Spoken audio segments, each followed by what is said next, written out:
చూస్ country delight, live better. ఇప్పుడే country delight యాప్ని download చేసుకోండి.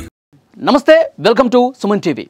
న్యూస్ యాంకర్ స్వేచ్ఛ ఆత్మహత్యకు పాల్పడింది, ఆత్మహత్య చేసుకొని చనిపోయింది. ఈ వార్త ఎప్పుడైతే బయటకు వచ్చిందో తెలుగు మీడియాలో ఉన్న ఫ్రెండ్స్, నేను కూడా వర్క్ చేశాను కొన్నాళ్ళ పాటు స్వేచ్ఛతో కలిసి ఒక శాటిలైట్ ఛానల్లో, అందరం షాక్ అయిపోయాం. తెలుగు మీడియా జర్నలిస్టులు అందరూ కూడా ఒక్కసారిగా షాక్ అయిపోయారు. స్వేచ్ఛ గురించి తెలిసిన వాళ్ళు, స్వేచ్ఛ ఫ్రెండ్స్, స్వేచ్ఛతో కలిసి కొన్ని సంవత్సరాల పాటు ట్రావెల్ చేసిన వాళ్ళు అందరూ కూడా షాక్ అయిపోయారు. స్వేచ్ఛ ఆత్మహత్యకు పాల్పడిందా? స్వేచ్ఛ ఉరివేసుకొని చనిపోయిందా? నమ్మశక్యం కావట్లేదు. ఎందుకంటే స్వేచ్ఛ ఉరివేసుకొని చనిపోయేటంత పిరికిది కాదు. స్వేచ్ఛ చాలా ధైర్యవంతురాలు, సూసైడ్ చేసుకోదు. స్వేచ్ఛ ఎలా చనిపోయింది? చాలామంది కూడా చాలా డౌట్స్ వ్యక్తం చేస్తూ ఉన్నారు. కానీ కుటుంబ సభ్యులు పోలీస్ స్టేషన్కి వెళ్ళి కంప్లైంట్ చేశారు. మా అమ్మాయి ఆత్మహత్య చేసుకునేంత పిరికిది కాదు, దీని వెనకాల ఏదో జరిగి ఉంటుంది, విచారణ జరిపించండి. ఇప్పుడిప్పుడే బయటకు వస్తున్నటువంటి సమాచారం, అసలు స్వేచ్ఛది ఆత్మహత్య లేక హత్య చేశారా? ఈ కోణంలో దర్యాప్తు జరగాల్సినటువంటి అవసరం ఉంది అని స్వేచ్ఛ గురించి బాగా తెలిసిన వాళ్ళు, వారి ఫ్రెండ్స్ కావచ్చు, కుటుంబ సభ్యులు కావచ్చు, బంధువులు కావచ్చు, మాలాంటి జర్నలిస్టు కావచ్చు, అనుమానం చాలా బలంగా ఉంది. నిష్పక్షపాతంగా విచారణ జరిపించాలి. ఆమెది ఆత్మహత్యనా లేదంటే హత్య చేశారా? పూర్ణచంద్రరావు అనే వ్యక్తితో సహజీవనం చేస్తోంది. స్వేచ్ఛకి గతంలో వివాహమైంది, విడాకులు తీసుకున్నారు, విడిపోయారు. 13 సంవత్సరాల కుమార్తె ఉంది. గత కొన్నాళ్లుగా పూర్ణచంద్రరావు అనే వ్యక్తితో సహజీవనం చేస్తున్నారు. ఇద్దరు కలిసి ఉంటున్నారు కొన్నేళ్లుగా.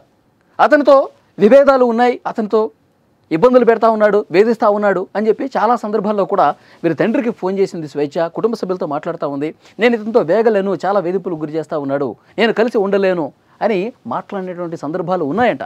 తండ్రి పోలీసులు కంప్లైంట్ ఇచ్చాడు కదా, పోలీసులతో చెప్పినటువంటి మాట. సుమన్ టీవీ కూడా స్వేచ్ఛ తండ్రితో మాట్లాడినప్పుడు ఇదే విషయం చెప్పాడు. పూర్ణచంద్రరావు అనే వ్యక్తి ఇబ్బంది పెడతా ఉన్నాడు, గత కొన్ని రోజులుగా కలిసి ఉంటున్నారంట, కానీ పెళ్లి చేసుకోమంటే చేసుకోను అంటున్నాడంట. అంటే ఖరాఖండిగా చేసుకోను అని చెప్పట్లేదు, కానీ కాలయాపన చేస్తూ ఉన్నాడు. అంటే వాడుకొని వదిలేసే రకంగా పూర్ణచంద్రరావు క్యారెక్టర్ ఉందా? ప్రస్తుతం తల్లిదండ్రులు ఇదే రకమైనటువంటి కంప్లైంట్ ఇచ్చినటువంటి పరిస్థితుంది. ఈ పూర్ణచంద్రరావు ఎవరు? గతంలో మీడియాలో వర్క్ చేసిన అతని, ప్రస్తుతం బీఆర్ఎస్ పార్టీలో ఒక ముఖ్య నాయకుడి సహచరుడుగా ఉన్నాడు. బీఆర్ఎస్ సోషల్ మీడియాలో చాలా యాక్టివ్గా పనిచేస్తున్నటువంటి పరిస్థితి ఉంది. ఎందుకు ఈ విధంగా స్వేచ్ఛ ఆత్మహత్య చేసుకుంది అని మాట్లాడుతున్న వాళ్ళకి ఇది ఆత్మహత్య కాదు, హత్య అని చాలా బలంగా ఆమెతో ట్రావెల్ చేసిన వాళ్ళు నమ్ముతున్నటువంటి పరిస్థితి ఉంది. ఎందుకంటే నేను కూడా ఒక శాటిలైట్ ఛానల్లో 1 సంవత్సర కాలం పాటు ట్రావెల్ చేసి ఉన్నా.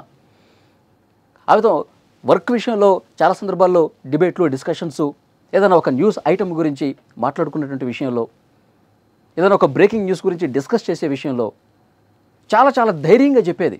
ఇలా జరిగి ఉండేది కాదు, ఇలా జరిగి ఉంటుంది, దీని వెనకాల రీజన్ ఇదై ఉంటుంది, చాలా ధైర్యంగా చాలా బలంగా మాట్లాడుతూ ఉంటుంది. కానీ అలాంటి ధైర్యవంతురాలు పిరికి పంత అసలు కానే కాదు.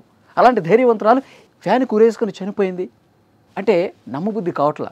నాకే కాదు, చాలామంది జర్నలిస్టులకి, ఆమెతో కలిసి ప్రయాణం చేసిన జర్నలిస్టులకి ఈ విషయం చాలా బాగా తెలుసు. సో అందరూ కూడా ఇదే అనుమానం లేవనెత్తున్నారు. ఏం జరిగింటూ ఉంటుందో నిష్పక్షపాతంగా విచారణ చేసి నిజాలు నిగ్గు తేలాల్సినటువంటి అవసరం ఉంది అని చెప్తా ఉన్నారు. ఎస్, నాకు కూడా అనుమానం ఉంది. ఆమె ఆత్మహత్య చేసుకున్నంత పిరికిది కాదు. ఆమె ఒక పోస్ట్ కూడా పెట్టింది, ఇక్కడ మీరు చాలా క్లియర్గా చూడొచ్చు. ఆమె విగత జీవిగా మారకముందు కొన్ని గంటల ముందు పోస్ట్ పెట్టింది సోషల్ మీడియాలో, ఇన్స్టాలో. Quiet the mind and the soul will speak. అంటే మనసు ప్రశాంతంగా ఉంచుకుంటే ఆత్మ మాట్లాడుతుంది. ఇది ఇప్పుడు చూసిన వాళ్ళు కన్నీళ్ళు పెట్టుకుంటా ఉన్నారు. మనసు ప్రశాంతంగా ఉంటే ఆత్మ మాట్లాడుతుంది. అంటే మనసును ప్రశాంతం చేసేసుకోవాలనుకుందా?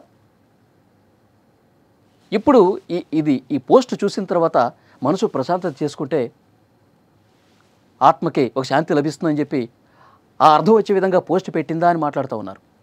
మరి ఏది ఏమైనప్పటికీ కూడా నిష్పక్షపాతంగా విచారణ చేయాల్సిందే. అతను రాజకీయాల్లో కీలకంగా ఉన్నాడు కాబట్టి ఈ కేసును తొక్కి పెడతారేమో అన్న ఒక అనుమానం కూడా కొంతమంది వ్యక్తం చేస్తూ ఉన్నారు. వాళ్ళ కుటుంబ సభ్యులతో సుమన్ టీవీ మాట్లాడినప్పుడు పూర్ణచంద్రరావు గురించి చాలా బలంగా చెప్తా ఉన్నాడు వాళ్ళ డాడీ. కొన్ని రోజులుగా కలిసి ఉంటున్నారు, పెళ్లి చేసుకోమంటే చేసుకోవట్లేదు, స్వేచ్ఛ చాలా సందర్భాల్లో నాతో ఫోన్ చేసి మాట్లాడింది, బాధపడింది, ఇవన్నీ చెప్తూ ఉంటుంది. కాబట్టి పూర్ణచంద్రరావు ఏం చేశాడన్నది కూడా, ఏం మాట్లాడాడన్నది కూడా ఎలాంటి వేధింపులకు గురి చేశాడన్నది కూడా బయటికి రావాల్సి ఉంది అని కుటుంబ సభ్యులు చెప్తా ఉన్నారు. సో డెఫినెట్గా అనుమానాలు అయితే చాలా స్పష్టంగా కనిపిస్తున్నాయి. నిజంగా రాత్రి ఈ వార్త వచ్చిన దగ్గర నుంచి మీడియాలో ఉన్న స్వేచ్ఛ ఫ్రెండ్స్ తోటి జర్నలిస్టులు అందరూ కూడా షాక్ అయిపోయాం. వారి కుమార్తె 13 సంవత్సరాలు ఉంటాయి. ఎంతకీ ఫోన్ తీయట్లేదు. అమ్మ ఫోన్ తీయట్లేదు ఏంటి అని చెప్పి డైరెక్ట్ ఫ్లాట్ దగ్గరికి వెళ్ళి చూస్తే ఫ్లాట్ క్లోజ్ చేసి ఉంది, ఫోన్ లిఫ్ట్ చేయట్లేదు. వెంటనే స్వేచ్ఛ తండ్రికి ఫోన్ చేసింది, తాతకి. వాళ్ళు వచ్చి చూశారు. వాడు డోర్ బలవంతంగా ఓపెన్ చేసి చూస్తే ఆమె ఫ్యాన్కి వేలాడుతూ కనిపించింది. షాక్ అయిపోయారు అందరూ. ఎప్పుడూ కూడా ధైర్యంగా ప్రతి విషయంలో కూడా చాలా అంటే చాలా ధైర్యంగా తెలంగాణ ఉద్యమంలో కూడా చాలా కీ రోల్ పోషించింది. సో డెఫినెట్గా వాస్తవాలు వెలికి తీయాల్సినటువంటి అవసరం ఉంది. నిష్పక్షపాతంగా విచారణ చేసి ఆ సమాచారం ప్రజలకు చెప్పాల్సినటువంటి అవసరం ఉంది.